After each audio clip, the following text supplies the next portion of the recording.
আজই সাবস্ক্রাইব করুন এবং দেখুন আপনার প্রিয় show. I'm extremely sorry to defer you. You are not giving importance to the difficulties. ওটা নিয়ে যে ডান্স করেছে সেটা ভালো লেগেছে কিনা? This is not that easy to. That is what I'm saying, that this is not easy. No.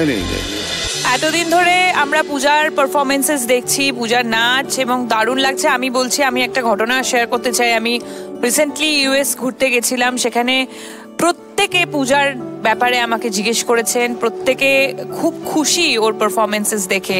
আজকে পূজার থেকে আমাদের ভীষণ জানতে ইচ্ছে করছে, রীতাদি, ওর ডান্স বাংলা ডান্সে এসে কেমন লাগছে? হ্যাঁ ম্যাম, ও ভীষণ হ্যাপি, কারণ আগে তো পূজাকে সেইভাবে কেউ জানতো না।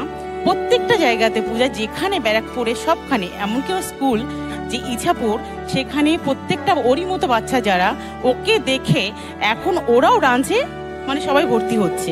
মানে পূজা এত খুশি ওর বন্ধুদেরকেও দেখে, মানে ও মানে আমি মানে গর্বিত ওর মা হয়ে। আমরা জানি অসাধারণ পারফর্মার, ইনি কোনো দ্বিমত নেই, একটু বুঝিয়ে দেবেন ওকে।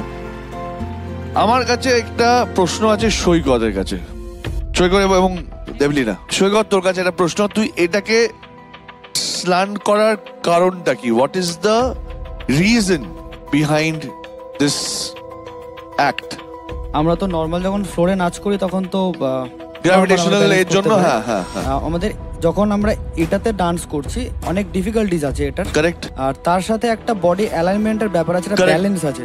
তো ওটা যখন আমি সোজা দেখি তখন আমাদের পুরো বডিটা অ্যালাইনমেন্ট বেকার লাগে, ওটা দেখতে ওয়াও লাগে। তাই আমি ওকে একটু চ্যালেঞ্জই দিয়েছি যে আরেকটু ডিফিকাল্টি যদি হয় তাহলে ও করতে পারে কিনা। আমার এই অ্যালাইনমেন্টটা ছাড়া এক্সট্রা কিছু কিন্তু আমি পাই।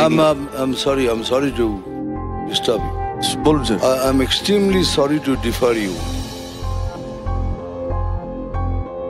না, অ্যাবসলিউটলি স্যার, এটা তো ইন্ডিভিজুয়াল জায়গা, তুমি বলবেই। Because you are not giving importance to the difficulties. কিন্তু ওটা নিয়ে যে ডান্স করেছে সেটা ভালো লেগেছে কিনা? মানে this is not that easy to. That is what I'm saying, that this is not easy. No. আমি সেটাই বলছি দাদা, এটা ইজি নয়, কিন্তু দেখার জায়গা থেকে আর কত দেখাবে? নর্মালি কি হয় না, তোদের এটার এক্সিকিউশনের ইউএসপিটা কি? স্ল্যান্ট হয়ে ডান্স, রাইট? তোরাও জানিস যে ধর তোরাও কোনো একটা তোরা যখন ব্রেক ডান্স করিস না, করে এরকম স্ল্যান্ট হয়ে দাঁড়াস ম্যানুয়ালি, আমি বলছি। তো তারপর কি পুরোটাই এইভাবে নাচতে থাকিস? তা তো নয়, কারণ সবগুলো ওইভাবে নাও মানাতে পারে।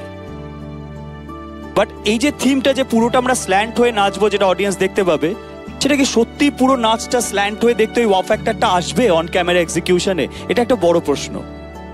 ভালো চেষ্টা, খুব ভালো চেষ্টা। পূজাকে নিয়ে তো কোনো কথাই নেই, তোরা দুজন একসাথে তোদের ডান্স করতে দেখাটা is like a dream. Thank you, thank you. I consider দুটো ডিফিকাল্টিস পূজার জন্য, একটা পূজার নিজের, তারপরে এইটা। কোনোটাকে ইগনোর করা যাবে না। কি করে এরকম একটা ডিফিকাল্টিস নিয়ে সে একটা স্ল্যান্টের ওপর এগেন্স্ট দ্য গ্র্যাভিটি ডান্স করলো, এটাই আমার কাছে অনেক বড়। Thank you, thank you. আমি কিছুই দেবো না তোদের, তুই ভেবেনে দিয়ে দিয়েছি, ফুলও দিয়ে দিয়েছি, স্যালুটও দিয়ে দিয়েছি, ভেবেনে দিয়ে দিয়েছি। I have given you both. Thank you.